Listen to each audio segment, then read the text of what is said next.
What's up, Ninja Nerds? In this video today, we're going to be talking about nephrolithiasis, also known as kidney stones. This is a part of our clinical medicine section. If you guys like these videos, they make sense, they help you, please support us. You can do that a couple different ways. Hit the like button, comment down in the comment section, subscribe if you can.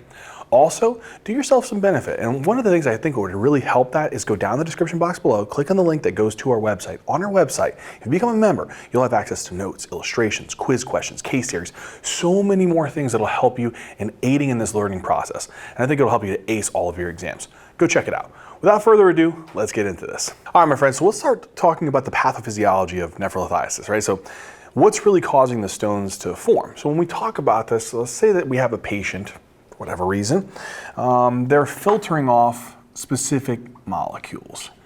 And these molecules that they are filtering off, when in the tubular system, can cause some problems, all right? Now, the concepts that I want you to think here is, let's say that these molecules, right, as they get into the tubular system, there's some particular things that can happen. And let's say that we analyze this in like a beaker, all right? So we look at this kind of like in a beaker system. Let's say we take a look at the urine, right? One of the things that you'll notice is that when these patients have lots and lots and lots of solutes, right? So let's say that they have tons and tons and tons of solutes inside of their urine. Sometimes these solutes, their solubility can decrease in that actual solution. Right? And that becomes a really big problem because this leads to what's called supersaturation. So the first thing that can start to happen is that you can develop what's called supersaturation. This is basically whenever you have tons and tons of solutes that are starting to become less soluble in the solution that they're sitting in. What happens is that if you continue to increase the number of solutes, or if you decrease the amount of water, what can happen is that these solutes can start precipitating out of solution. In other words, they lose their solubility within inside of that solution, and they start to undergo what's called precipitation. And so this is the next thing that you got to be careful for, is what's called precipitation. So now some of these solutes, they start kind of clumping together. And as they start clumping together, they start kind of becoming less of a liquid form and more of a solid form. Then what happens is, the precipitation, these actual kind of solutes, if you will, they start to become crystals. And this is where we start to get really bad. So you have all of these solutes, they're starting to kind of become very, very solid. They're getting out of solution. They're losing their solubility. And now, if that happens, they can become crystals.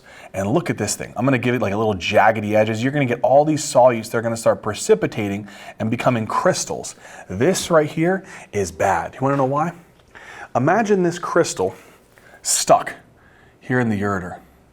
This is going to lead to an obstruction within the path of urine flow. So if I develop an obstruction here, this is gonna start leading to a ton of problems. It's going to lead to things like symptoms that we'll talk about, classic findings like flank pain or renal colic. Sometimes that pain can be so bad they can have nausea and vomiting, and sometimes it can tear up the entire mucosal lining and lead to hematuria. On other situations, it can also block the flow of urine, increasing the risk of back pressure, causing AKIs, and urinary stasis, which can lead to bacterial colonization and infection, like pyelonephritis. So that's why this is really, really important. And really what it comes down to is we're having too many solutes in the urine that are super saturating, they're becoming less soluble, they precipitate out of solution, become solid, and then they form crystals, and these crystals get lodged somewhere within inside of the urinary tract, usually in the ureter or some point down, maybe even in the renal calyxes, and it obstructs the flow of urine. Now the question that you have to start asking yourself is, this is the big thing, what are these urinary solutes? Because this is going to be the most common offender. So this is the most common offender of patients who develop nephrolithiasis or kidney stones. Now, there's a couple different reasons. Let's say that a patient is filtering off some particular solutes across their glomerulus and into the Bowman's capsule. When these solutes are really, really high, this can cause a problem. What are some of them? One is calcium. So if you have high calcium, another one is oxalate, another one is going to be uric acid, and another one is called cystine. So all of these can be filtered to some degree, but having high amounts of calcium, we call this calciuria. Or having high amounts of a molecule called oxalate, we call this oxaluria. Having a lot of uric acid, we call this uricosuric. And then having lots of cystine, called cystinuria. This can happen because they're being heavily filtered. It can also happen because maybe some of these solutes that you're actually kind of pushing out into the bloodstream, some of them are supposed to be reabsorbed. And so maybe in some way, shape, or form, they're supposed to be reabsorbed across these tubules. But you block that reabsorption. And if you block that reabsorption, guess what? This can also cause it. So then another reason is filtration, hyperfiltration of all of these types of solutes, or you have these molecules that are supposed to be getting reabsorbed, but they're not getting reabsorbed. And as a result, if they don't get reabsorbed, they build up in the actual tubular system. So these are the solutes that you have to be thinking about. All right, what's another thing? Another thing is if you have less solvent. What the heck is that? Water. So this is usually due to decreased water. This is usually due to decreased water in the tubular system. You'll see this a lot in what's called dehydration. So in patients who have dehydration, they're not filtering off as much water into this system. And if you're not filtering off as much water, guess what? You're increasing the risk of supersaturation, because now you're going to have more solutes. So if you have all of these solutes that are just sitting here because they're either not getting reabsorbed or because there's so much of it in the blood that they're all getting filtered, if you have less water, now you're increasing the risk of having more solutes that can precipitate out of solution and lead to stones. So that's the big kind of trigger here. All right. The last scenario is urinary stone inhibitors. Now this is only present within certain types of stones, and the biggest offenders here is going to be urine pH is going to be 1, and the other one is going to be citrate levels. So usually this is going to be what's called a decrease in citrate present within the urine. We call this hypocitraturia. Now, the concept here is that urine pH also facilitates the changes. So for example, if I have a urine pH that's really high, so for example, if I have, let's say that a change in the pH, so that I have the number of protons that are altered here, or I have the number of citrate that's altered here, this can definitely increase the risk. The concept behind this is that depending upon the pH, so the urine pH, this may also alter the solubility of these solutes. Right? And then the other concept here is that the amount of citrate, if you have less citrate, citrate is supposed to also control the binding of certain types of molecules together. And so this can also lead to changes in the urine pH, and we'll talk about these scenarios. This can also increase the risk of these solutes being highly formed and complexing and increase this risk of stone formation. Now, I know this is a lot, and probably you're like, Zach, I don't really understand this maybe to some degree. Here's what I want you to think about. Patients who have nephrolithiasis have higher amounts of solutes present within the urine. These are the primary ones. This, having less water, being dehydrated, increases the risk of these solutes precipitating out of solution, becoming less soluble. These changes in the urine pH and less citrate increases the risk of these solutes precipitating out of solution and forming crystals. Let's take this a step further.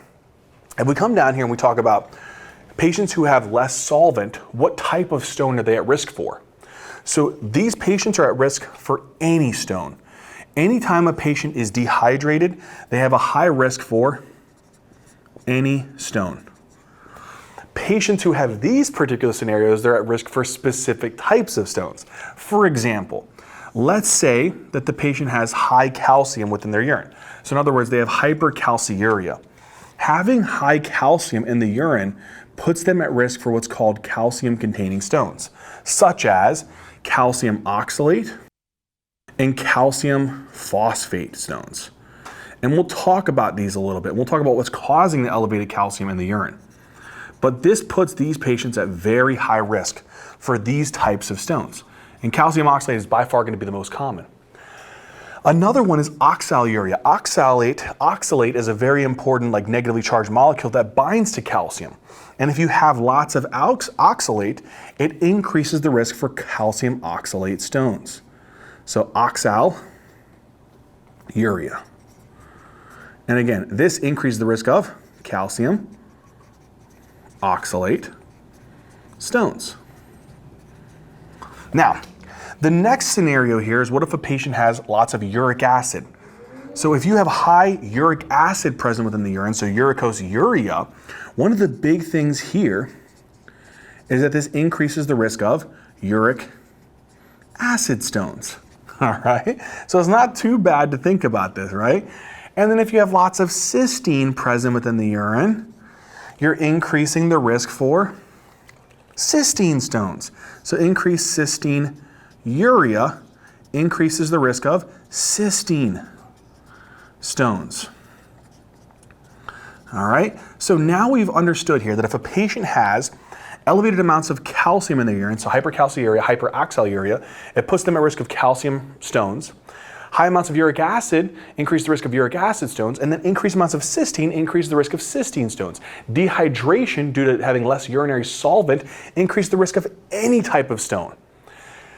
And then these last guys also increase the risk of these solutes precipitating out of solution, forming crystals. What's those? We said it's changes in urine pH. Let's be more specific. Let's say that I have two scenarios. I have the pH being too high and the pH being too low. This is also really important. So let's say that I have a high urine pH. This is going to be prime time for struvite stones, which we'll talk about, and prime time for calcium phosphate stones. So this puts you at high risk for calcium phosphate and struvite stones. So calcium phosphate and struvite stones. And we'll describe all of this, I promise. I'll talk about the changes here, but I'm just trying to build you up. If you have a low urine pH, this increases the risk of some of these solutes binding together. So the concept here is that if you have a high urine pH, this calcium will easily bind with the phosphate and precipitate out of solution. If the urine pH is low, it increases the risk of three types of solutes precipitating out of solution. This is going to be calcium oxalate. This is going to be your uric acid stones. And this is going to be the cystine stones. So think about this. If you have lots of calcium, lots of oxalate, and a low urine pH, those puppies are going to bind and form that stone. Lots of uric acid in the urine plus a low urine pH, those uric acid crystals are going to form. Lots of cystine, low urine pH, those cystine stones are going to form. And the last scenario is citrate. Citrate's kind of really interesting. So citrate's supposed to be reabsorbed. So imagine here, I have this citrate, right? So citrate, let's imagine here is citrate. It's supposed to be reabsorbed here. It's supposed to be reabsorbed here. And I'm sorry, actually it's supposed to be secreted. So instead it's actually supposed to be secreted out of the bloodstream and into the urine. If for some reason the patient has some type of problem, and we'll talk about these later, like metabolic acidosis, they lose the ability to excrete citrate into the urine, and citrate's lower. The problem with that is that having low citrate leads to calcium oxalate stones binding, because citrate loves to bind with calcium. And if you have less citrate to bind with the calcium, calcium's going to go bind with its other lover, oxalate. And that's the concept here. So if you have less citrate, this is going to increase the risk of calcium oxalate stones. So this is why this is a lot of stuff, right? But we're going to keep building upon this. So the concept is patients who have nephrolithiasis is a stone getting stuck somewhere within the urinary tract, maybe the renal pelvis, maybe a calyx, maybe in the ureter. On top of that, what's causing it? Solutes are precipitating out of solution because their solubility is decreasing, because there's too many of them, or you don't have as much solvent, as much water. You don't have as much of the proper pH, so that the actual solutes want to bind together more likely, or you don't have as much citrate, so the solutes want to bind together as easily. If you have Too much calcium, oxalate, uric acid, and cystine, they're going to bind, especially in the scenario of the changes in the urine pH or less citrate. And also they're more likely to bind if you're dehydrated. So now that we've talked about all of this, let's get into talking about each type of stone and build more on this concept. All right, so on to these types of stones and really kind of digging in a little bit more. Let's build on this concept. We know that we have calcium oxalate stones, and we already talked a lot about it. You get lots of calcium in the urine, lots of oxalate in the urine. Maybe you have a low urine pH, maybe you have less citrate in the urine. We know that those are the primary reasons why all of these guys will start to have higher solubility, especially in the scenario of dehydration. And then what? In that scenario of dehydration, they'll have precipitation out of the solution, form crystals, and get stuck somewhere within the urinary tract. Okay, let's talk about the reasons why you would have high calcium in the urine. One is patients have hypercalcemia, right? So they filter across. Remember I told you, it's either they have lots in the blood and they filter across into the glomerulus. One big one is hyperparathyroidism. You know, hyperparathyroidism, whether it's primary or tertiary or secondary, whatever, they have high amounts of PTH.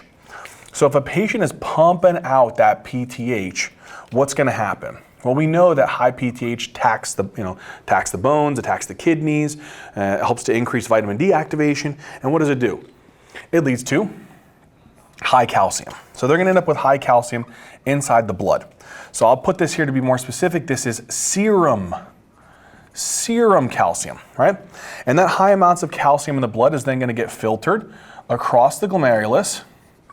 And when it gets filtered across the glomerulus, guess what's going to happen? Here it's in these little black guys here. This is going to be lots of calcium that's going to be in the urine, hypercalciuria. And in the proper scenario, this will start to complex with oxalate if it's present and increase the risk of calcium oxalate stones, especially in the scenario of dehydration and low citrate and low urine pH. Oh man, we're getting it. All right, cool. What else? Another one could be malignancy. We see this a lot. You know, in patients who have cancers, they pump out, PTHRP, right? Especially if they have squamous cell carcinomas, especially if the lungs or maybe renal cell carcinoma or breast cancer, they pump out a lot of this. Or they have lymphoma. Lymphoma, they pop out a lot of what's called, calcitriol, right? Because they have increased activation of the 1-alpha hydroxylase. And so they may have increased calcitriol, which is the active form of vitamin D, right? We also see this with sarcoidosis, but that's not a malignancy. And then lytic lesions, multiple myeloma is a big one, right? Metastatic lesions that eat away at the bone.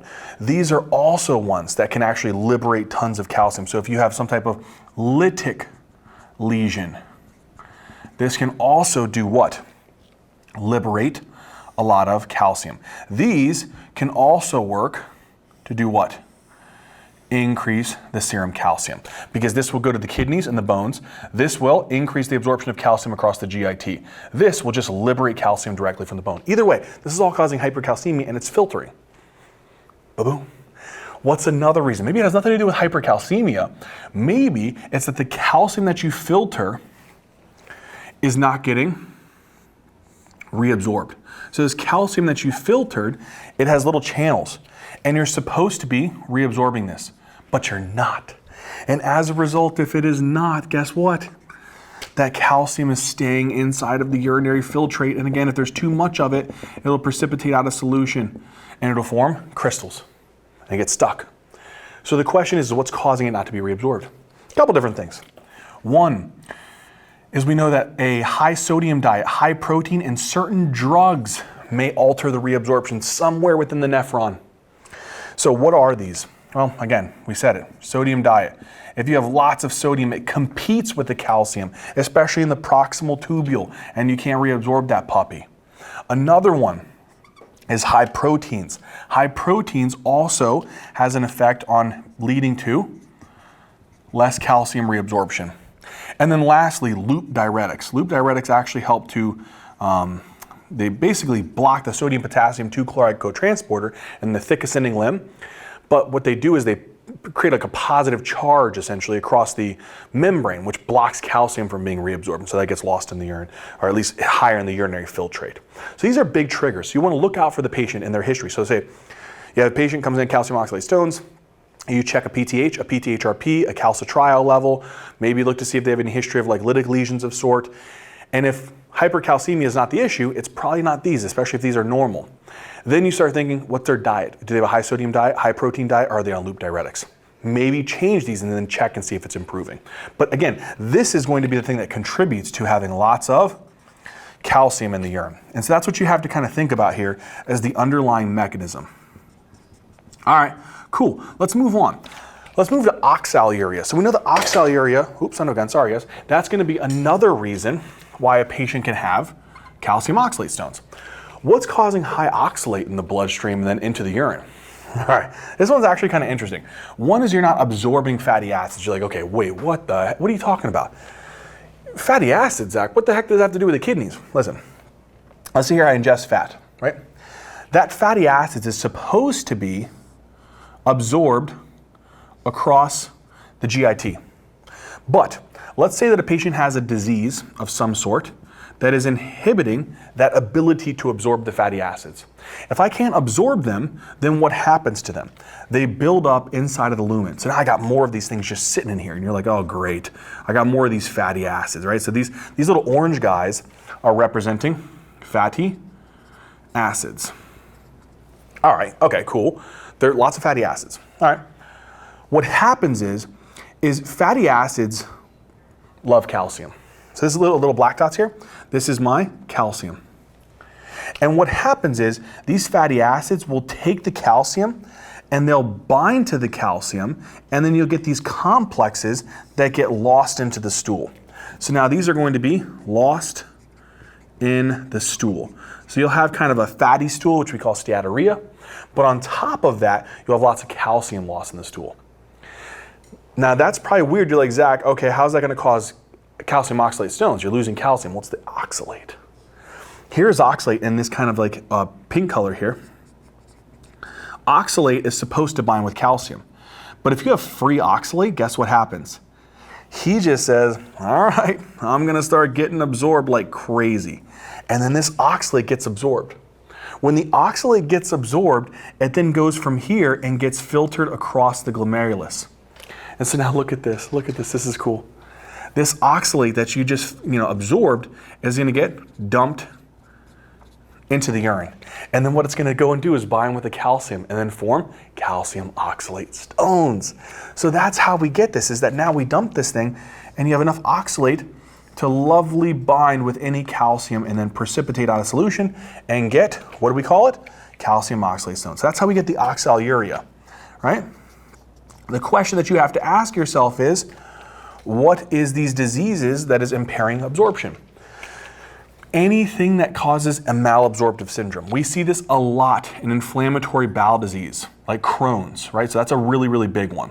So I'd say the big one is going to be Crohn's. Another one is going to be any malabsorptive syndrome. So any kind of malabsorption syndrome. So for example, this could be celiacs. This could be tropical sprue. This could be Whipple's. This could be exocrine pancreatic insufficiency. So many different diseases, right? Any kind of malabsorption syndrome. If you want to learn a little bit more about that, go watch that in our malabsorptive video. And then the other one is any kind of surgeries. So any kind of like surgical resection of any sort, right? For example, did they have a surgical resection of the ileum, or maybe a Roux-en-Y gastric bypass, right? For this one, I think celiacs is a really good example, or exocrine pancreatic insufficiency is another example. So these are the things that I want you to be thinking about because they're altering the fatty acid absorption, and that's leading to this problem. All right? The other one is really kind of the interesting one in the sense that it's more ingestion. You're ingesting foods or substances or drugs or toxins that have a high capability of being converted into oxalate. This is usually vitamin C. So if a patient is abusing vitamin C, or they're using a toxin which we see in antifreeze called ethylene glycol, this has the capability, both of them can actually be converted into oxalate. So imagine here, you take these things, we'll represent it as though it's a medication or a drug or a toxin, whatever it may be. When you take these have the capability of, once they get taken into the body, they get metabolized and broken down into oxalate. And that oxalate gets into the bloodstream and gets filtered. So these can be metabolized. So this is the things that I want you guys to be thinking about in this scenario. Do they have any kind of like GI disease, or is there a history of ingestion? Okay, now that we've done that, we know that high calcium, it's either hypercalcemia or it's these things. Another thing to also remember is that this could also, and I don't want to forget this, oftentimes you may never find a reason. You may never find a reason, and this is idiopathic. Idiopathic hypercalciuria, very common, very, very common. But again, hypercalciuria is one reason. We talked about these. Hyperoxaluria, we talked about these. What about hypocitrate uria? Hypocitrate uria is really seen in the scenario of chronic metabolic acidosis. So that's the most common, and we can see this in patients who have, I'd say like diarrhea, like chronic diarrhea would be a good example. But basically, let's say that a patient has some type of scenario where they have a low pH, right? When you have a low pH, right, that could mean that in this scenario that the patient needs to do what? They need to secrete protons into the urine and reabsorb bicarb. That's essentially what we have to do. And so what that does is this low pH signals to the body a couple things. One is it says, okay, here's what I want you to do. I want you to secrete these protons. I want you to secrete protons, because if you secrete the protons, then you're going to get rid of protons and you're going to make the urine kind of a little bit more acidic, because you're trying to dump that into the urine to fix their underlying pH. So what it's going to do is it's going to stimulate acid secretion. Here's the problem though. When you're secreting acid, it affects the ability to also secrete citrate. So in scenarios of metabolic acidosis, your ability to take citrate and excrete that citrate into the urine. So let's say that I represent this here with these black dots. This is citrate. Your ability to excrete citrate into the urine is going to be hindered in scenarios of acidosis. So acidosis also tends to do what? Inhibit citrate excretion, which leads to less citrate present within the urine. And then on top of that, look at what happens. There's kind of two concepts here. One is you're going to end up with a lot of protons in the urine, and you're going to end up with less citrate in the urine. So you're going to have less citrate, and you're going to have a low urine pH. So it's really kind of interesting, because this is why calcium oxalate stones form usually in more acidic environments, because of the scenario of having less citrate present within the urine. And this is usually a trigger in metabolic acidosis.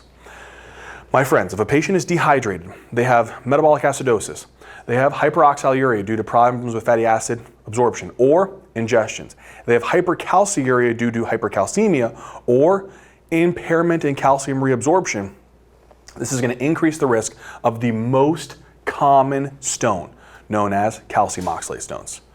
So now that we've talked in this scenario about the most common stone, like literally accounts for so many of them, let's now move into the less common ones, which is the calcium phosphate, uric acid, struvite, and cystine stones. All right, on to the next stone, which is your calcium phosphate stones. So in this patient, it's going to be all the same things that we talked about with the calcium oxalate stones. It's not going to be as common of a stone. So most of the time, whenever you get a vignette, they're probably going to spend most of their efforts on focusing on calcium oxalate stones. And so even if you don't have enough information, it's likely going to be a calcium oxalate stone. You can bet on that. But same thing, you need calcium to be heavy in the urine. And so it's either going to be some type of problem here where we have, maybe it could be hyperparathyroidism. So you have too much PTH, right? That could be one potential reason. It also could be potentially the scenario of a patient having, for example, a hypercalcemia malignancy. So it could be hypercalcemia malignancy. I'm not going to go through all those mechanisms again. We just talked about it, right? But the PTHRP, calcitriol, and the lytic lesions. And then it also could be due to some type of problem with calcium reabsorption. So, right, so this is going to be some type of decreased calcium reabsorption. And again, I think the big things to remember for this one is going to be the high sodium diet, the high protein diet, and the loop diuretic. So I don't know why, I must have forgot something here, but that's the last thing there that we should need to know, particularly for hypercalciuria. All right, so we have an idea here that, again, it's either due to high PTH, hypercalcemia malignancy, or some type of decreased calcium reabsorption. The thing that's different is that in calcium oxalate stones, they formed in the scenario of low urine pH. In calcium phosphate stones, they form in the scenario of high urine pH. This is where you're going to want to pay attention. In patients who have calcium phosphate stones, they likely have hypercalciuria, whether it's due to, again, hyperparathyroidism, hypercalcemia malignancy, or some type of impaired calcium reabsorption, in combination with a high urine pH. And the big thing that they're going to try to test you with on this is a patient who has a distal RTA. And the most important one here is going to be a type 1 renal tubular acidosis. So this is your distal RTA. So at the distal tubule, you're supposed to be able to secrete what's called protons. Now, in this patient, they're supposed to secrete protons, but they're also supposed to reabsorb potassium. This is going to be impaired. There's going to be a tubular dysfunction here where you don't allow for this to occur. So I won't be secreting protons and I won't be reabsorbing potassium. So because of that, they're going to have less protons present in their urine and high amounts of potassium present in their urine. So therefore, this patient is going to be at risk for having a metabolic acidosis and hypokalemia. So they're at risk of acidosis because they're not dumping as much protons into the urine, and they have a high risk of hypokalemia because they're dumping potassium into the urine. So look for a patient who has a high urine pH, right? Hypokalemia and metabolic acidosis. In this patient, they're definitely going to be high risk. Here's the concept. If I don't secrete as much protons, then what's going to happen is I'm going to have less protons that are going to be available in the tubules. If I have less protons available in the tubules, they're not going to be able to bind with this molecule to form another molecule. You know what this molecule is? These are going to be your phosphates. Now, normally phosphates are a good part of our buffer system, and they're supposed to bind with protons, right? And then when they bind with protons, they'll form things like, H2PO4 negative, like your phosphoric acid and stuff like that, and be excreted. But if I don't do that, I'm not going to be able to form this molecule. And so what happens is you have a lot of free phosphates hanging out here. So as a result, what's going to happen is I'm going to form a lot of free phosphates that are going to be hanging around, lots of free phosphates, and guess what these things love to bind with? Calcium that's present in the urine. So now you're going to get calcium phosphate stones, because these are going to go in complex with any calcium that may be present heavy in the urine. So that's the concept that I want you guys to understand here, is that we're inhibiting this pathway and stimulating this pathway in the scenario of a type 1 RTA. Pretty cool, right? So if you have hypercalciuria in combination with a type 1 RTA, you don't secrete protons. If I don't secrete protons, I create an environment that is highly susceptible to increased phosphates to bind with the calcium and form the calcium phosphate stones. Pretty interesting. But also, these patients will have associated hypokalemia, metabolic acidosis, and a high urine pH with these calcium phosphate stones. All right, beautiful. Next one is the uric acid stones. These ones are also kind of important to remember. Now, when we see these, the biggest thing is that, again, these are high risk in patients who are dehydrated, any stone, but uric acid levels in the urine are really high. We see this in patients who got a big old angry and inflamed and ouchy big toe. You know what we call this? We call this gout. So in patients who have gout, they have lots of uric acid that they spill up. So we call this uric acid in the serum. So we call this hyperuricemia, if you really would like to know that. all right? And this is one reason, is this can spill out this way. Another one is you have lots of cell turnover. If you have heavy amounts of cell turnover where these cells are busting open, they can release uric acid right out of their cells, because uric acid is actually kind of a byproduct essentially from nucleic acids, right? And so this could be another one. What would be a condition where cells would bust open? This is called tumor lysis syndrome. We see this a lot in non-Hodgkin's lymphoma, AML patients who just got chemotherapy. So this is another scenario to think about. You can also see this in patients who have diabetes mellitus or a diet that's rich in a lot of purines. So sardines, liver, any kind of organ meat essentially. These things can also increase the risk of getting too much uric acid formation. Now, whenever you have lots of uric acid in the serum, same thing exists, like hypercalciuria. It gets filtered. If it gets filtered, you get high amounts of uric acid present within the urine. And that's called uricose urea. And if you have enough of this bad boy present within the urine, it's going to precipitate out of solution, form a crystal in the right kind of scenario. What is that right kind of scenario? Dehydration and a low urine pH. Low urine pH, what do we say is the biggest trigger here? Metabolic acidosis. So if a patient has some type of metabolic acidosis, we see this a lot in chronic diarrhea. In metabolic acidosis, what you're doing is you are decreasing the pH. When you decrease the pH, what kind of scenario starts to occur? Well, we kind of already hit this a little bit in the sense that it's going to stimulate what? Proton secretion. So I'm going to start pumping protons into the urine. If I pump these protons into the urine, it's going to make the urine very, very acidic. So it's going to stimulate acid secretion or excretion. If I stimulate this acid secretion, I'm going to create a very, very low urine pH. A low urine pH is a beautiful environment for uric acid crystals to be able to form.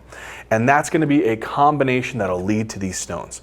So look for a patient who has a low urine pH, hyperuricosuriasia, maybe their history would suggest a gout, a tumor lysis, maybe diabetes, obesity, or a purine-rich diet like lots of liver meats or sardines, anchovies, things like that. And this is going to put them at high risk, okay? Now, we come to the next stone. The next stone is the Struvite stones. These are also kind of like pretty nasty ones. The primary trigger for this one is urine pH. Now you're like, okay, wait a second. I thought pretty much all of them had to be a solute, Zach, to some degree, right? The solute for this one is actually a complex. It's a couple. It's actually ammonium, magnesium, and phosphate that actually form here. But let me hit you with this one. This one's actually kind of easy. This one is usually associated with bacteria. And these bacteria are called urease producing bacteria. Now, the different types of bacteria could be Proteus. I'd say this is a really, really common one. Proteus mirabilis is a pretty heavy one that can produce urease enzymes. So Proteus would be a big one. Another one could be Pseudomonas. This one also can do that. And then even Klebsiella is another one that I would even consider. But these are all kind of like really nasty organisms that is a part of our natural flora. But if you have too many of them, especially in the scenario of an infection, these urease producing bacteria that we see here, guess what they can do? They can release the enzyme. And this enzyme is called urease. So they're going to make a lot of this molecule called urease. Now urease is really interesting because what it does, it takes a molecule called urea, which is very common in our urine. It's a very, very common molecule in our urine. And what it does is it helps to be able to convert, so urease will stimulate the conversion of urea into ammonia and like CO2. And so now you're going to end up with another molecule called ammonia. So if I stimulate this process, I'll end up with a lot of ammonia. Now, one of the things about the ammonia is that ammonia does a couple things. One is it is a very basic molecule, so it's a weak base. So if you have a basic molecule, what's it going to do to the urine pH? It's going to increase it because you're going to have more of this molecule present. But on top of that, this is also going to create a scenario where a couple different molecules will form. Because ammonia can actually get converted into ammonium in the presence of protons, and it can bind. And you can get ammonium, you can get magnesium, and you can get phosphate that all combine. And when all of these puppies combine together, that's how you get a stone. So then you get this like really like scary stone, man. It's a pretty nasty one. And the type of stone that these patients form is very high yield to know. So they get a stone that can fill up their ureters, and this thing can even extend into the calyces. And then what you start to see is you start to see kind of like horns. And we call this a staghorn calculi. So a staghorn calculi is a stone that basically extends from the ureters into the calyces. And this is pretty common for a patient who has a Struvite stone. So the trigger here is you have to have a UTI, right?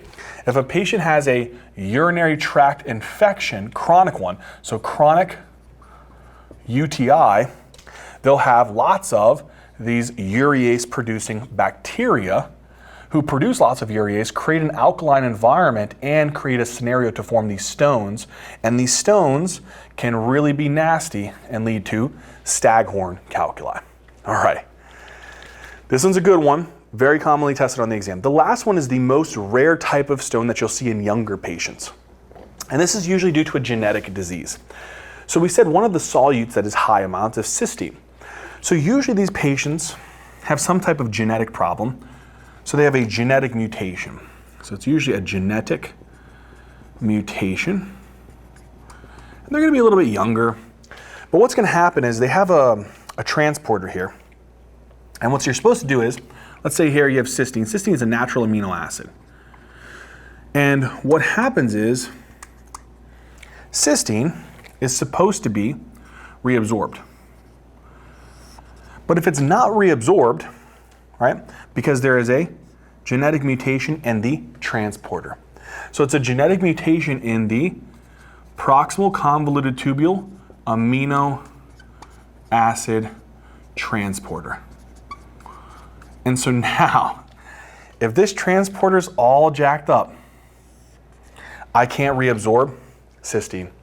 If I can't reabsorb the cystine, what is going to happen? Cystine is going to build up in the urine. And if cystine builds up into the urine, that's how we get cystine urea. And that is going to create a scenario where you have a lot of this, that if the solubility of it decreases, it can precipitate out of the solution and lead to a crystal. But that crystal formation, that kind of precipitation, accelerates in an acidic urine. So again, this is a recap.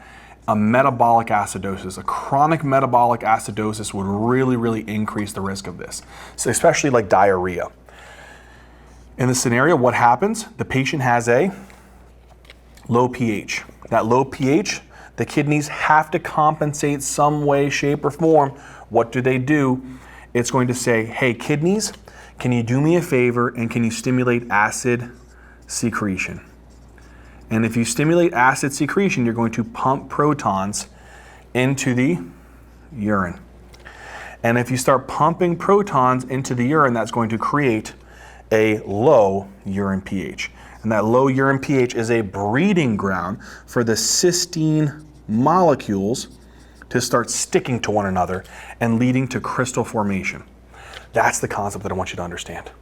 So now at this point, we should have a really good understanding of the pathophys, the reasons why patients form stones, and the causes of each different type of stone in great detail. Now what we need to do is say, okay, how do I identify these patients and what are some complications that I need to be able to determine so that I can determine what kind of treatment they need.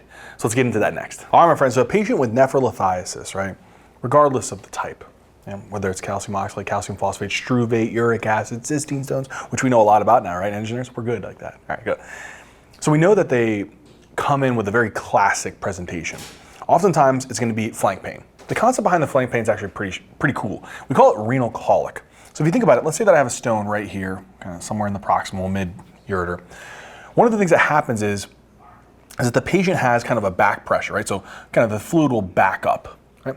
But here's the thing, I want you to think about this in a couple different ways. One is think about it with respect to location of the pain. So it usually starts here at the flank, and then it kind of carries down referred-wise towards the groin. So we call this a groin to lowen pain, all right? So it's a radiating pain where it starts at the flank, but then it directs itself towards the groin. That's one thing I really want you to think about. If a patient says, I'm having pain that's starting at my flank on the side and it's working its way down the groin, it's a classic pain usually due to a stone. Now, another thing here is really interesting is that with not only the concept of location, but also the characteristic of the pain. So the characteristics is also really important. What do I mean? Well, whenever a patient has a stone stuck within the ureter, one of the things it's going to do is it's going to induce a stretch mechanism. So, you know, the tissue here is like a transitional epithelial tissue, so it's accommodating to stretch. So whenever you stretch it, right, that stretching is going to activate stretch receptors and pain receptors. And when it activates that stretch receptor, it'll create a reflex. And that reflex is going to then stimulate the smooth muscle within the walls of the ureter to undergo contraction. So what it'll do is it'll stimulate a contraction of the smooth muscle. When it contracts, it'll then cause this thing to start contracting down onto the stone, man. That's painful. This thing's got sharp edges. And that's going to produce a pain, right? But this is going to be kind of bursts of pain, or spasm, if you will. So the patient will have these bursts of intense pain that goes from the flank down to the groin. Now, the other thing that also happens here is that the pain is associated with other symptoms. So there's associated symptoms. And this is usually due to the intensity of the pain. So imagine you have these intense bursts of pain. That burst of pain is able to send signals via cranial nerve 10, which is your vagus nerve. And that cranial nerve 10 can send signals to your medulla. In the medulla, there is a center called the emetic center. The emetic center. And it can respond to lots of different stimuli. I'd say pain is one of them. And when the vagus nerve sends those signals there, it can activate the emetic center. That emetic center will then send signals next down the spinal cord to other nerves, maybe the vagus nerve as well, the efferent version, and that will go to the stomach and the esophagus. And what it'll do is it'll trigger the patient who has any kind of food or fluids in their stomach to vomit those out. And so this can really precipitate vomiting. And now the problem with having that vomiting and nausea that's coming associated with it, so vomiting and nausea, is that this can lead to dehydration. So imagine any of the fluid that the patient has within their belly, you're kind of getting rid of it, unfortunately. And so that's kind of the important concept to really remember here, is that you're losing that volume. So this puts the patient at high risk of dehydration. All right? So that's the big thing I want you to remember is renal colic, often associated with vomiting and nausea, is a pain that starts at the flank, radiates to the groin, and it usually comes in these intense bursts due to the spasming from the stretch reaction. Now the next thing that you also want to look for is hematuria. Hematuria is very common.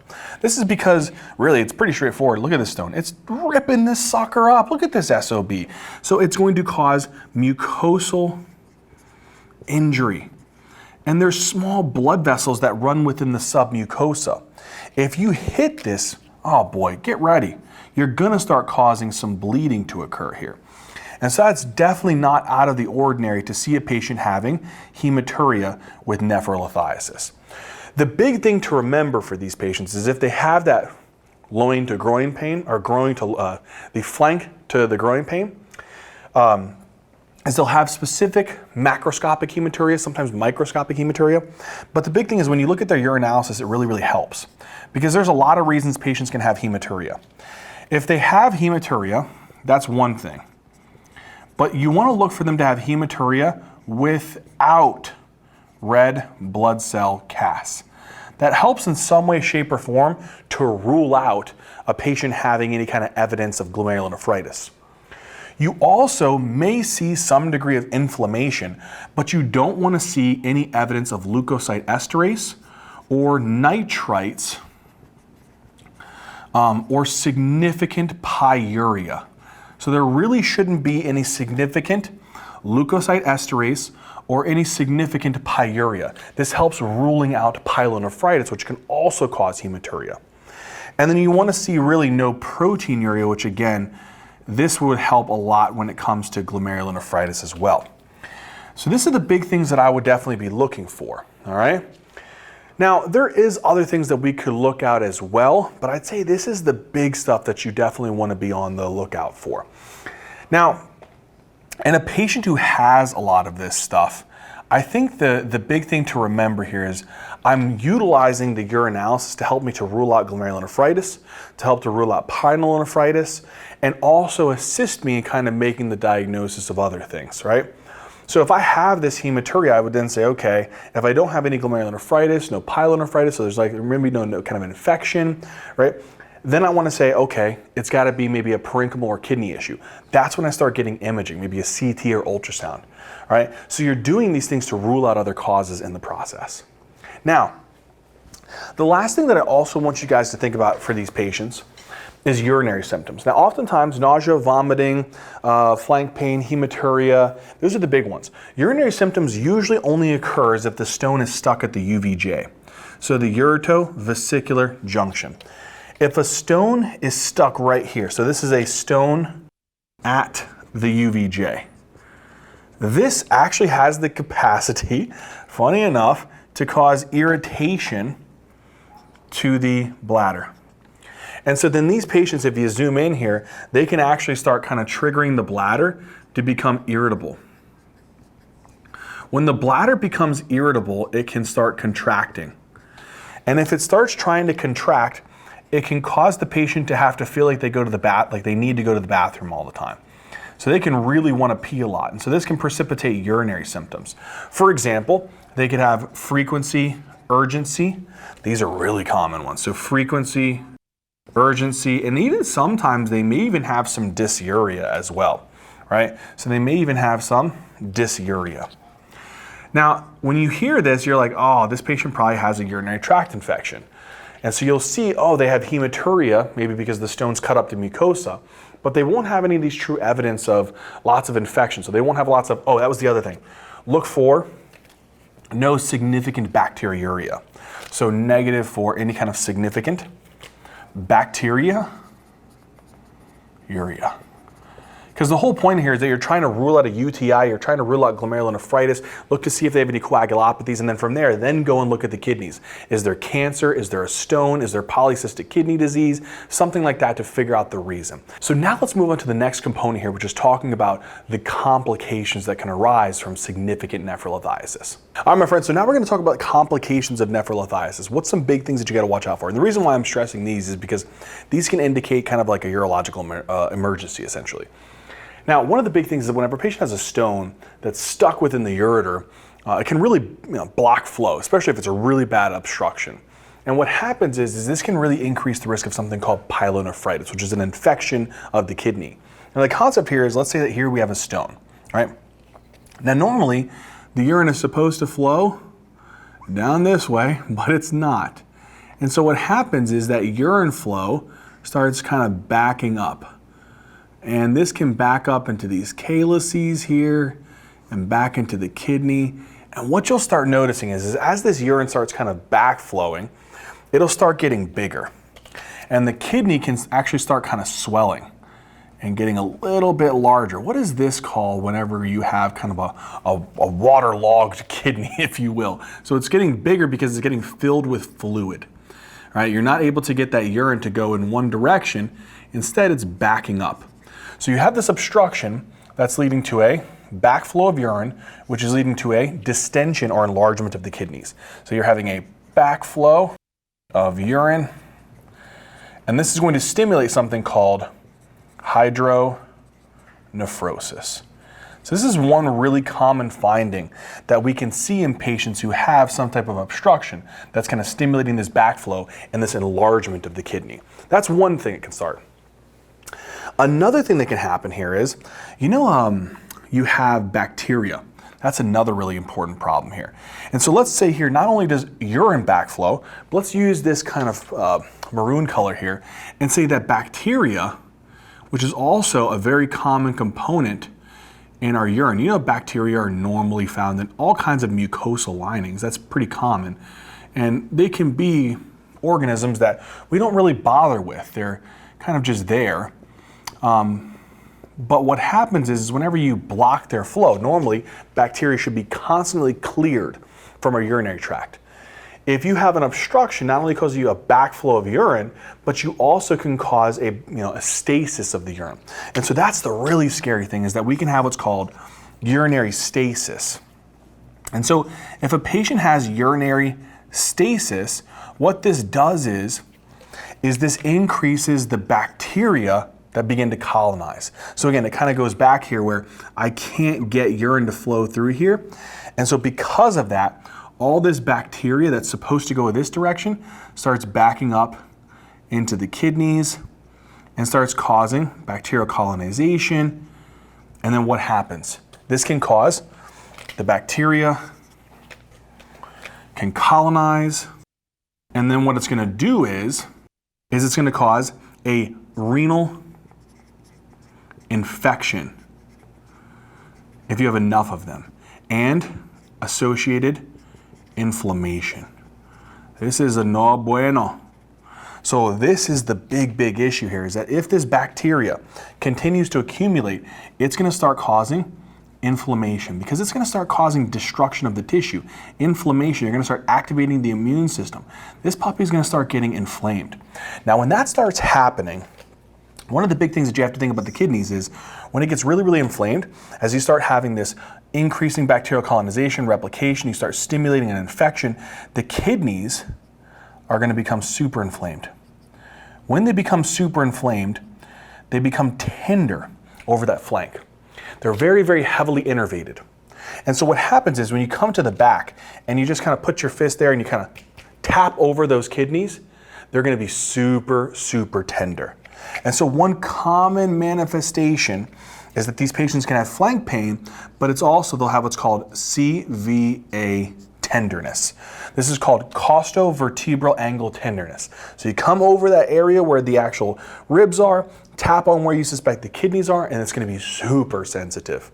And if that happens, if there is the presence of costovertebral angle tenderness, that could also suggest potentially pyelonephritis. So hydronephrosis is one finding. That there's stasis of urine that can also cause bacteria to really colonize. Now here's another thing that's really scary.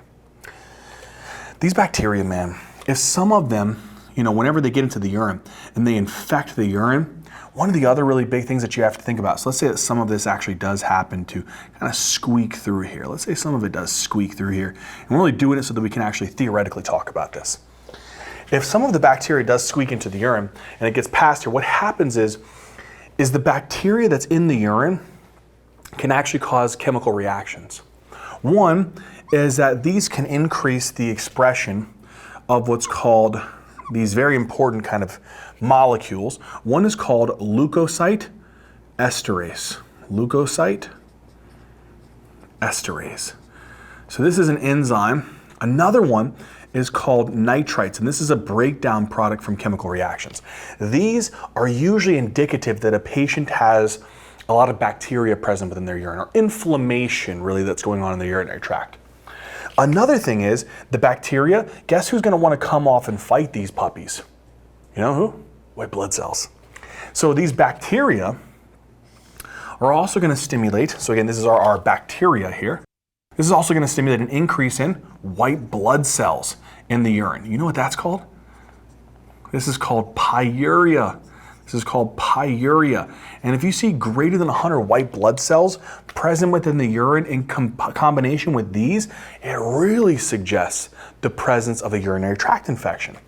But on top of that, the presence of bacteria in the urine is going to be the big thing here. So bacteria in the urine is also going to be the finding that suggests this. Now here's one more add-on. If a patient has a urinary tract infection, we'll have a renal infection. So there's an infection of the kidney and some of the urine that's in that area. So we'll have infected urine, right? They'll have bacteria in the urine. There's one more thing. The white blood cells that are in the urine, sometimes they get kind of stuck and they get formed to the shape of like the calyces or the tubules. And so one of the big things that's usually a telltale sign here is that when you look at these under the microscope, you have what's called the presence of white blood cell casts on microscopy. That is really high yield. So the presence of pyuria and those white blood cells are casts plus evidence of leukocyte esterase and nitrites and bacteria with CVA tenderness really suggests pyelonephritis, especially in the scenario of an obstructing uropathy like a stone. But there's even worse things. These bacteria, man, sometimes they can cause so much infection. Guess what? If you really go back and you look at the structure of a nephron, these can kind of carry through the tubules and backflow into your renal circulation. So sometimes these bacteria can actually dump into your renal circulation. And then now look, I got a bacteria that just got into my circulation. If I get these bacteria into the circulation, so now I have what's called, this is bacteria in the urine, which is called bacteriuria. This is called bacteria in the blood. We call this bacteremia. Bacteremia, oh my gosh. Man, if this stuff gets into the circulation and it causes so much inflammation of the kidney, what can happen is this increases the risk of a patient developing what's called sepsis. You know what that's called? We actually like to call it urosepsis, technically. So this increases the risk of urosepsis. So I'm going to put increasing risk of urosepsis because this bacteria can cause so much infection of the systemic circulation that these patients, if they get enough bacterial load in their circulation, they can actually cause what? Damage to the actual vessel. So they cause inflammation, they start causing vasodilation. And if you start causing massive vasodilation, what do you do to your systemic vascular resistance? You drop it. What happens to your blood pressure? It goes down. These patients have increased risk of shock, which is called septic shock, right?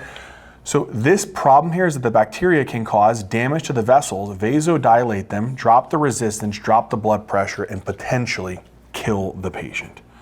And that is why this is really important to remember. So patients who get stones, if they have increasing risk of hypotension or shock, this is called urosepsis, and this can actually cause septic shock. The other thing here is any kind of inflammation of the kidney or any kind of bacteremia causes systemic inflammation. That combination is a risk factor for activating the hypothalamus. And what's that going to do? That's going to cause a fever. So a fever is another one. Plus, inflammation also does what? And bacteria also does what to our immune system? Tries to pull white blood cells into it. And so having a leukocytosis is also another big thing. So having inflammation of the kidney and having bacteremia also increases the risk of fever and leukocytosis. So if I have a patient, here's the reason why I'm trying to tell you this. If I have a patient that have a stone and I notice that they also have fever, leukocytosis, maybe that could be because of inflammation, infection, or bacteremia. They have CVA tenderness. I get a urinalysis with microscopy and it shows evidence of infection, dirty urine. And then on top of that, they're hypotensive. I'm worried that this patient is really, really sick and they need to get that stone removed right away to decompress it and get the bacteria out. And they need to be on antibiotics. That's why it's important to identify this. Okay, that's pyelonephritis. What about an AKI? Now this one's also important to remember. Now, it's the same concept. If I have a stone here that's obstructing the ureter, what am I supposed to do? Urine's supposed to flow one way, bro, but it's not. And so it's gonna back up. And when it starts backing up into the calyces, into the collecting systems, what's gonna happen? This kidney's gonna start getting really enlarged and fluid filled. And when it gets enlarged and fluid filled, what happens to the size of it? that thing gonna get big. And when it gets enlarged because of the backflow of urine, what is that called? It's the same thing we just talked about. So if you get a backflow of urine, this is gonna precipitate something called hydronephrosis. Now here's where I want you guys to think about this for a second. We talked about this in AKI, so I'm not gonna go ham bone on this, but I want you to think about this. If a patient has, for example, a stone here, let's just use this diagram of simplicity. If they have a stone here, what's gonna happen? Can I get flow of urine? No.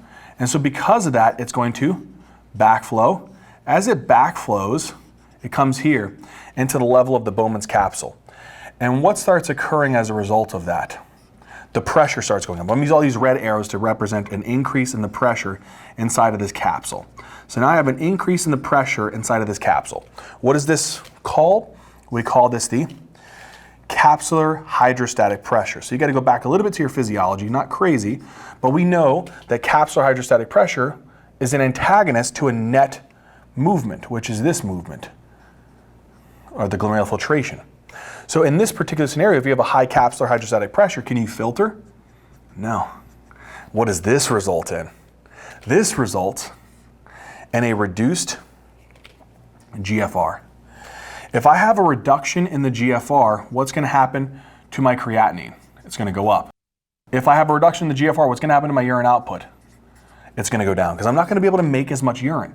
And so this is the thing that we look for to show evidence that the patient could have an acute kidney injury, is they have an abrupt rise in their serum creatinine or an abrupt drop off in their urine output. Why? Because there's an obstructing stone causing backflow of urine, building up the pressure inside of the tubular systems enough that the capsule pressure oversees the filtration pressure and the GFR drops off. You can't get rid of waste products. Dude, if you can't get rid of waste products, what can happen? Man, this is not good.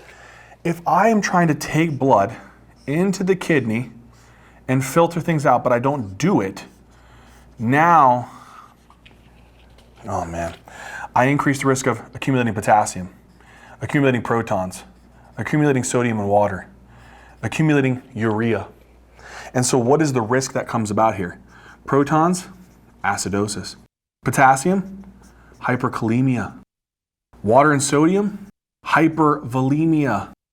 And then urea, or the BUN, I increase the risk of uremia. Now with this being said, I'd say that this is not going to be as common, but it can happen. But the biggest thing is going to be this, the evidence of an abrupt rise in their serum creatinine that we see on a renal function panel. Now, with this being said, here's something else that you have to take into consideration. These patients will have hydronephrosis on imaging. They may have evidence of renal function decline. But here's the big thing I need you to remember. In order to truly have an acute kidney injury, you have to have nephrolithiasis that is involving in two ways to truly cause an acute kidney injury. One is it has to be bilateral, or it has to be of a solitary kidney. And what am I saying? You either got one kidney that's working and you blocked it, or you got two kidneys and you blocked both of them. If you're blocking both ureters, you're not making urine. You're not clearing waste products. This will happen. But it's only really in this scenario that you can truly have an AKI. So you have to have nephrolithiasis that's causing bilateral obstruction or a solitary obstruction, and only in this particular scenario can you cause an acute kidney injury. So really, what I want you guys to remember here is that you would probably have to have bilateral obstruction, bilateral hydronephrosis with an abrupt rise in creatinine drop off in urine output to truly have an acute kidney injury due to this. If you see this happening, you then need to be on alert and saying, hey, I need to get a hold of my nephrology or urology team and decompress this patient immediately. Because if not, they can have significant worsening renal function. All right, so that covers the complications. My next thing here is saying, okay, how do we really figure out if a patient has nephrolithiasis? And then once we do, what's the type of nephrolithiasis that will guide our treatment? Now, how do we really kind of think about diagnosing a patient who has a kidney stone? And then once we've diagnosed the kidney stone, how do we identify the urologic emergencies? And lastly, how do we know which type of stone it is? We're going to hit that. First thing is, if a patient comes in with the classic findings, renal colic, hematuria, or urinary symptoms, you should then start thinking, okay, this could be a stone. What's the best way to diagnose a stone? Well, In patients who are pregnant, you don't want to expose those patients to radiation. And patients who are children, you don't want to expose them to radiation. So it's important to remember that. But if they're not pregnant, if they're not a child, you can consider getting a CT scan. And the reason why is a CT scan of the abdomen and pelvis, non-contrast, is going to be much more superior to a renal bladder ultrasound, just because it's going to be better at identifying the degree of hydronephrosis, the degree of the stone, like size, location, etc. And so that's really, really important. And that's why CT scan of the abdomen and pelvis, non-contrasted, would be the true study of choice. The only time where you may grab a renal ultrasound is if they are really pregnant, increasing the risk of radiation, or they're a young child and you really don't want to do that. All right. But if I got a CT scan, one of the beauties of this is that it gives me a look here and I can see, look at this gargantuous stone. You can see the stone here in the look. You see how all these components here of the kidney are really like fluid and waterlogged? That's hydronephrosis. And so this shows me hydronephrosis and a urinary stone. And it gives me the size, it gives me the location. That's the benefit. With getting another aspect of this is that you can look and see, oh boy, what is this monster? I can even see staghorn calculi. So that's another benefit, is it actually could help you to identify potentially big stones like these staghorns. Now, there's nothing wrong with a renal ultrasound, especially if a patient is pregnant, they're a child. You should definitely get these. They are pretty good. They will be able to identify like proximal stones, right? So they'd be able to pick up a staghorn. They'd be able to pick up hydronephrosis. They can pick up proximal stones. Where they struggle a little bit is picking up more mid-distal stones. And so that's the only downside to a renal ultrasound, is it's just not as good at being able to truly classify these stones in the mid-distal ureter, and also struggles with smaller stones. It's going to be better for bigger stones. This one can detect really small stones. So that's the component here. So once we've actually taken and used our algorithm here, pregnant, pediatric, renal ultrasound, look for hydro, look for the stone. It is a good study, just not as good at small stones and not a good further down the ureter. If they are not pregnant, they're not pediatric, they're any other patient, CT scan, abdomen, pelvis, gold standard. You find the stone, you find the location, the size of it. This is all really important because it guides treatment. Once you've done this, you've made the diagnosis of nephrolithiasis, then you need to say, is there a urologic emergency? All right. Get a CBC to look for a leukocytosis. Get a urinalysis with microscopy. It may show some hematuria as well. But also it's going to show if there's any leukocyte esterase that's positive, if there's any nitrates that are positive, if there's any white cells that are present in there, or CAS that suggest pyelo. Get a renal function panel to look for an elevated creatinine, an increased BUN, etc., to show an AKI. So if you do that, and you see an increased creatinine, an increased BUN, and on the renal ultrasound or the CT scan, you can see that their kidneys are gargantuous. They have bilateral hydronephrosis. Oh boy. This is an obstructive AKI, and this is a urologic emergency, and they're going to need treatment stat, all right? If the patient has a elevated white cell count from their CBC, their urinalysis shows a lot of pyuria, white blood cell CAS, bacteria, leukocyte esterase, nitrites, they have a fever, they have CVA tenderness, this is probably obstructive pyelonephritis. All right, this is a urologic emergency. I should start them on antibiotics, get a urine culture to actually help me to speciate the type of bacteria, and then call urology because they're going to need to get their stone decompressed. They're going to need to get decompression of their urinary system immediately. All right.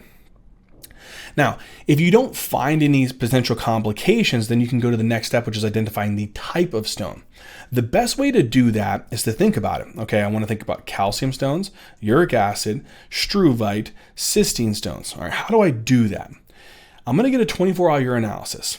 All right. The reason why is it's going to give me the calcium levels.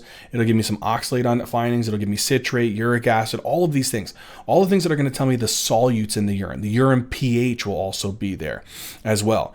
The citrate. I'm going to get a stone analysis to look at the actual look of the stone. What kind of shape is it? Because that can tell me which kind of stone it is as well. And then I'm going to get a urine culture if I'm concerned for a struvite stone. All right. So if I do this, and I see on my 24-hour urinalysis, I see lots of calcium, lots of oxalate, and low citrate. This should tell you right away, that's a calcium oxalate stone. All right. Calcium oxalate stones, when you actually look at them and you look at the stone composition analysis, they have a very kind of unique dumbbell shaped or envelope shaped. So you can see here, this looks like an envelope, right? That's very classically seen in calcium oxalate stones. All right. If I see high calcium and a high urine pH, especially think about the patient with type 1 RTA, they'd have hypokalemia, metabolic acidosis, you definitely want to think about calcium phosphate. These ones are weird. They're kind of like wedge shaped when you look at them. So you'll see kind of this wedge shaped. That's definitely calcium phosphate. If I look at it and I see uric acid's high in the urine, low urine pH, all right, they have a diabetes, obesity, tumor lysis, gout, etc. Then I'm thinking, oh, this is probably uric acid stones. If I look at the microscopic analysis and I see a rhomboid shaped, that definitely helps me to think about uric acid stones. So again, you got to memorize these. So the next thing, if I look here and I see that they have high cystine in their urine, their pH in the urine is really low, and I look at their microscopic analysis and I show these hexagonal shapes, oh, this is cystine stones, baby. That's cystine, all right? And then lastly, we kind of came to the last one, which is pretty easy here, but if I get the urine findings and the pH is through the roof, I'm talking like greater than 8 usually, pretty high urine pHs, and I get a urine culture. And the urine culture helps me, and I see that there's a lot of urease producing bacteria.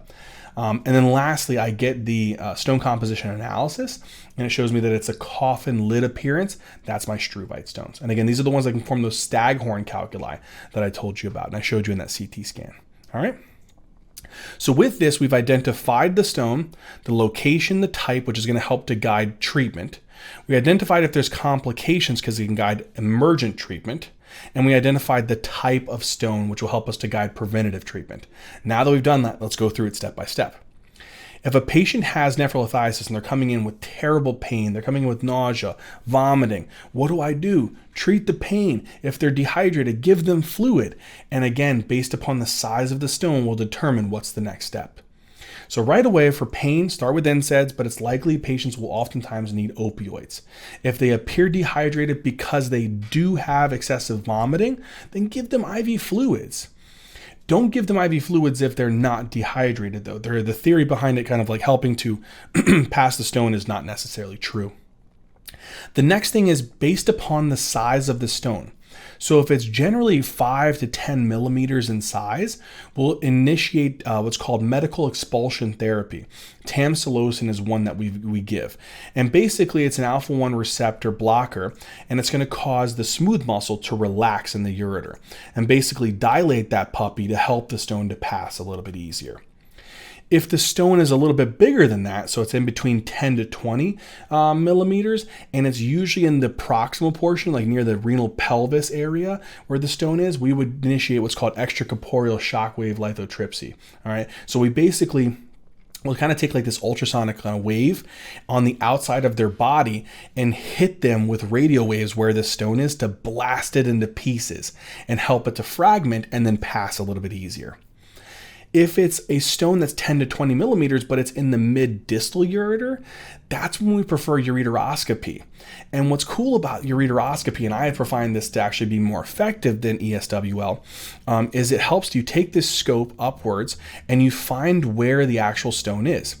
Once you find the stone, you can actually retrieve the stone with kind of like a basket instrument, or sometimes you can actually take a little laser and do lithotripsy to it and break it up into pieces, into fragments, and help it to get past a little bit easier. So this one's also pretty effective. Now, percutaneous lithotomy is usually when any stone is greater than 20 millimeters. If it's greater than 20, that thing's never going to pass no matter what you do. You got to go in through the back and actually remove that puppy. Another indication is, which we would see to be one of the biggest stones because it's actually in the renal pelvis and extending back into the calyces, would be a Struvite stone. So if you have a Struvite stone, oftentimes you got to do percutaneous lithotomy. Oftentimes the reason why is because it is greater than 20 millimeters. So again, you're going to kind of be going through the back and you're going to be retrieving that stone from that area. What if a patient has a really bad obstructive pyelonephritis, or they have an obstructive, AKI? In these particular scenarios, we really have a urologic emergency on our hands, and we need to act quickly. So with pyelonephritis, that's usually due to an obstructive stone, we need to start antibiotics, especially if we're concerned about them progressing to urosepsis. For a AKI, we have a little bit of time, but we should really get on top of this as well. When we have these two, we can do what's called a percutaneous nephrostomy or ureteral stent. Oftentimes, the percutaneous nephrostomy is going to be the preferred go-to, especially in the very critically ill patients. It's going to be the really good one, especially if a patient has obstructive pyelonephritis, because you can initiate antibiotics, put this particular tube in, and allow for it to drain some of the infected material, and eventually that could bridge you to a ureteroscopy, or eventually maybe even a stent after you've cleared the infection. They have negative blood cultures. So in this scenario, if you have a potential stone here, all you're doing is you're putting in this tube, this catheter, and then routing it outside the body to drain the infected fluid. An alternative is a ureteral stent, but we don't like to do this if a patient has an active infection going on, because they can, infect that stent. And so potentially we'd like to wait a little bit before we put in these stents, but it can be considered, especially if it's a less critically ill patient or it's due to an AKI. That would be a more likely indication for ureteral stent. We'll take this guide wire, thread it up through here, and what we'll do is we'll help to run a stent over the guide wire to maintain a patent ureter for that stone to eventually pass on its own. So these are the two options that we would consider. Again, percutaneous nephrostomy, definitely more likely in the pyelonephritis patient, ureteral stent in a less critically ill patient, or the one with an AKI. All right.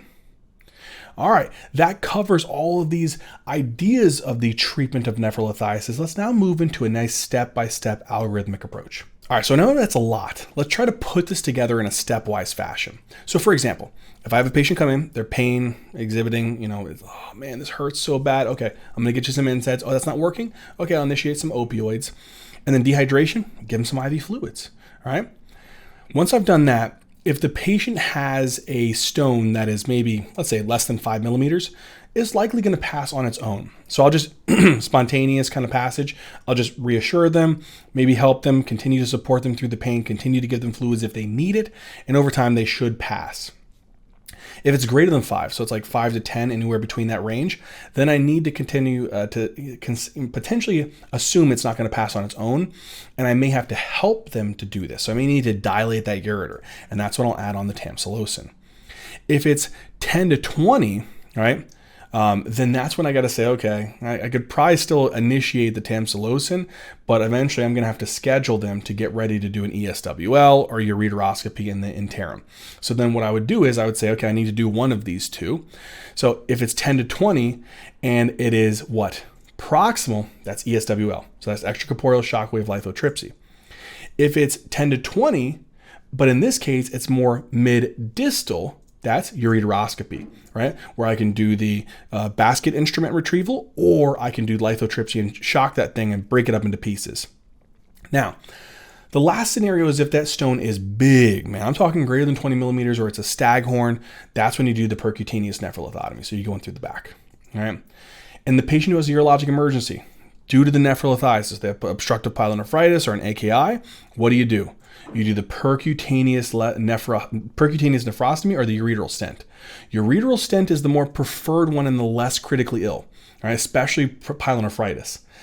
But preferably when the patient is really sick, you get the percutaneous nephrostomy. And eventually, if need be, you could do the ureteral stent a little bit later. But oftentimes for pyelonephritis, which is the big concern here, initiate antibiotics, do the percutaneous nephrostomy, get them better. You can consider a stent, or you can reach out to urology and see if they're good to go for a ureteroscopy. So sometimes that could be the next step. All right. When we treat nephrolithiasis, we've now treated the acuity of it and then trying to get rid of the stone or at least manage the stone. Now what we need to talk about is how do we prevent future stone formation. So the biggest thing is increasing the urinary solvent. Don't allow that stone to start to form. Don't allow supersaturation. So keep them hydrated. Greater than 2 liters of water per day is going to be good for any type of stone prevention. The other thing is if they have problems with hypercalciuria, and it's not due to hypercalcemia, then you want to treat those potential reversible things. So for example, if it's decreased calcium absorption due to loop diuretics or high sodium, high protein diet, guess what you should do? Decrease the sodium and decrease the actual protein diet and get rid of the loop diuretics. And this is really good for those calcium containing stones. So calcium oxalate and calcium phosphate stones. Now, if a patient has, let's say, idiopathic, in other words, it's not due to a sodium diet problem, a protein diet problem, it's not due to loop diuretics. Okay, in those scenarios, it's not something I can easily fix by reducing the sodium, reducing the protein, and discontinuing the loop diuretic. And patients who have chronic hypercalcemia or patients who have idiopathic hypercalciuria, in other words, we don't know why they're not reabsorbing the calcium, these are patients that are going to need more long-term control. So they'll use a thiazide diuretic. These are cool, especially for calcium oxalate and phosphate stones. What happens is the thiazide diuretic basically blocks the sodium chloride reabsorption, right, in the distal tubule. When you block this, guess what you do? You don't bring in as much sodium here. All right. So by doing that, you make the intracellular sodium concentration low, which allows for lots of sodium to rush into the cell, and in exchange, calcium to rush out of the cell. So now by doing that, you stimulate this pump to do that. But when you pump calcium out, what happens to the amount of calcium inside the cell? It drops. So guess what that does? That pulls calcium from the lumen here into the actual cell and then eventually into the bloodstream. And that's what leads to increased calcium reabsorption, so less of it's in the urine. That's cool. All right, so any stone, hydration. If they have calcium oxalate phosphate stones, if it's due to a low sodium, low protein diet, or loop diuretics, try to decrease the sodium, decrease the protein, get rid of the loop diuretic. If it's hypercalcemia due to a malignancy process, hyperparathyroidism, you obviously have to treat those underlying diseases. But if it's chronic hypercalcemia or idiopathic hypercalciuria, thiazide diuretics are the way to go. The next one's potassium citrate. So you remember citrate, hypocitrate-uria. What was the big trigger for that? It led to calcium oxalate stones. So guess what we would use this for? Calcium oxalate stones. But here's the other thing. You know what citrate actually can do? Citrate can be metabolized into bicarbonate. And if citrate's metabolized into bicarbonate and then gets filtered into the urine, what does bicarbonate do to the urine? The pH. It increases it. So you could give this to patients who have acidic stones, low urine pH. This is the scenario. So I'll give it to patients who have hypocitrate-uria, such as in calcium oxalate stones, but I'll give it to patients because this gets metabolized into bicarbonate in the urine and then helps to increase the urine pH in uric acid stones and cystine stones. That's cool. The next one's allopurinol. We like to give this in patients who have uric acid stones because it helps to basically prevent the formation of uric acid. So we know that if you're consuming a lot of uric acid from your diet, or you're kind of releasing it from cells like gout cells or tumor cells, we know that that's a lot of purines, and these can get converted eventually into uric acid. If I give allopurinol, it kind of shuts down this process of uric acid formation, which helps me to have less uric acid running through the bloodstream and less to be filtered across the glomerulus. So that's kind of cool. Okay, the next thing is tiopronin. Now, tiopronin is actually commonly used in cystine stones. Funny enough, with tiopronin, what you're actually doing is you're actually helping to break down the cystine, and funny enough, to cystine. It's just a different way that we actually kind of describe these. And it's via breaking the actual cystine, which is a disulfide bond.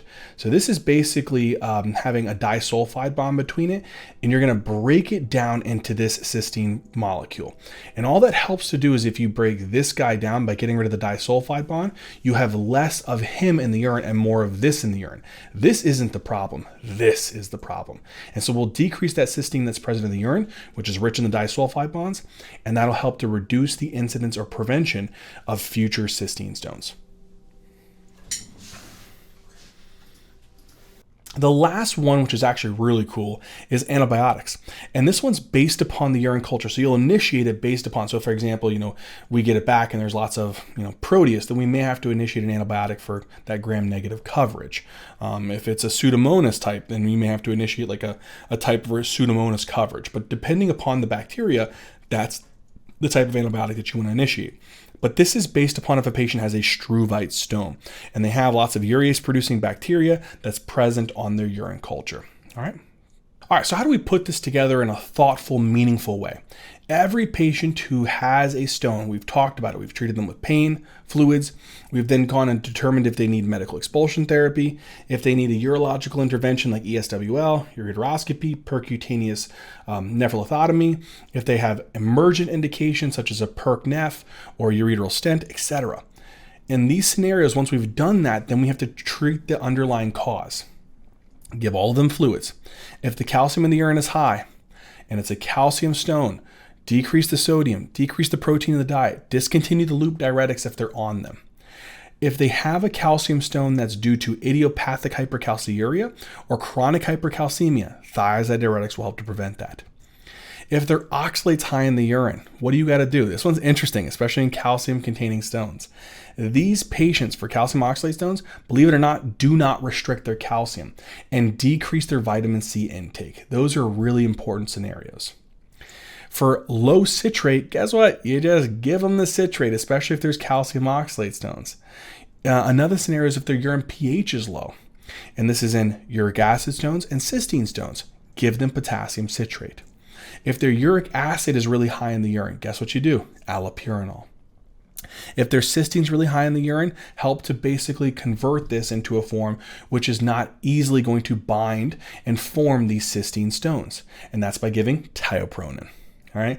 And then lastly, depending upon the type of bacteria, especially if it's a urease producing bacteria and they have evidence of struvite stones, this one you'll give them antibiotics based upon that type of bacteria. My friends, this was a big lecture on nephrolithiasis. It was packed with information. I hope it made sense. I hope that you guys enjoyed it. Love you. Thank you. And as always, until next time.